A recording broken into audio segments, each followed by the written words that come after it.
Let's talk to the manager of the Baltimore Orioles, Buck Showalter. He joins us now on the Tri-State Buick GMC Celebrity Hotline. Buck, it's Michael and Don. How you doing?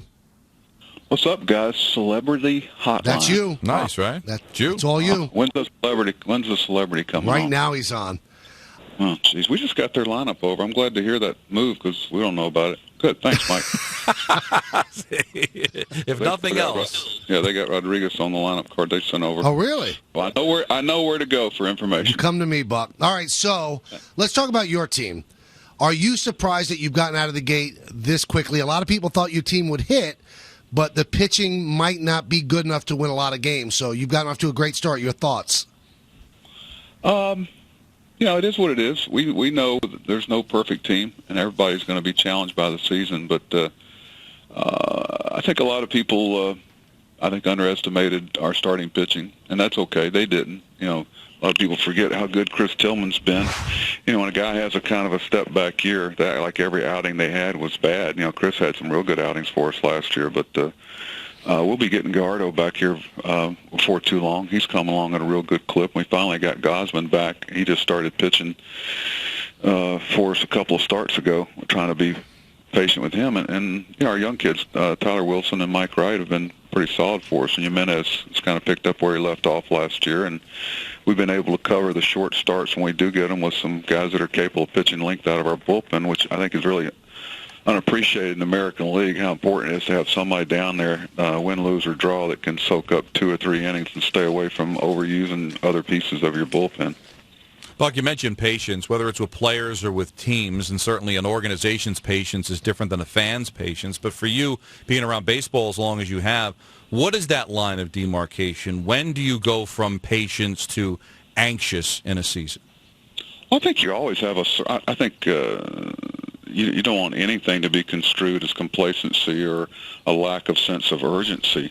We've got 138 games left. I think people that are in the arena realize how long and challenging the season is, and you're never as good as things may appear, and you're never as bad as things may appear, and we all seek our level. Our curiosity is always satisfied. The length of our season, there are no Cinderellas. You're going to be who you are, and I think one of the important things is to understand as an organization, we've tried to do that here, is understand who we are and who we're not, and how we have to do it, and try to stay true to that and not confuse our fans along the way. I remember when you managed the Yankees, Buck, you would always say nobody's going to feel sorry for the Yankees, so I'm sure nobody feels sorry for them now.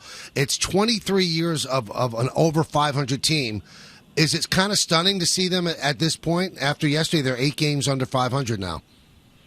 Stunning? No, nothing stuns me. But, we all know where they're going to end up. They have too many solid people with quality track records and good manager and front office leadership. We know what it's a given for us when we look at the other teams in our division. We just have to stay focused on what we have to do, and someone's going to pay down the line for whatever goes on with a team that isn't playing like they're going to during the course of the year. So you think they'll be better than this? They understand that, of course, and I think that's a given. And 138 games is a whole lot of games, and I think everybody should keep that in mind.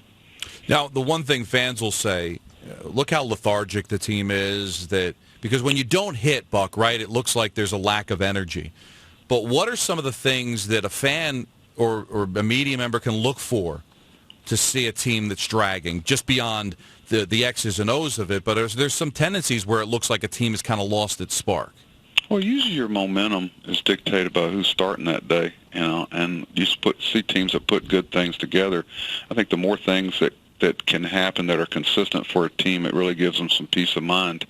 And I actually find that pitchers who are constantly behind a count and walking people and deep into counts on everybody puts more of a strain on a team than because and the feeling of how much is enough.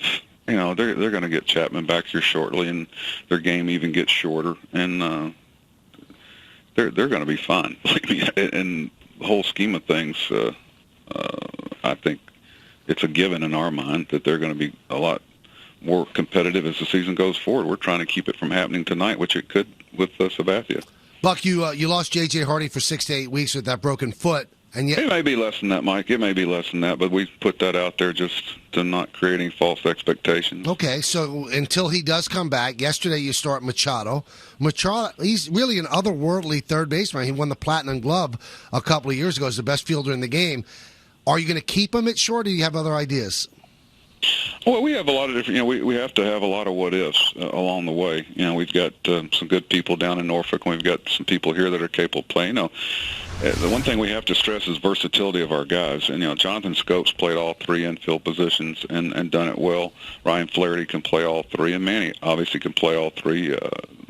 Pedro Alvarez has played more third base in his career than Manny has, and Chris Davis played third base for 3 years. So we have some people we can move around there, and Trumbo can come in and play first base. And so it's been important to us to keep that versatility. Manny, we're going to go there right now because with the 13 pitchers till we decide what we're going to do with Zach Britton, and we have to cover ourselves down in the bullpen. So it's kind of a day-to-day thing, even though Zach feels real good today.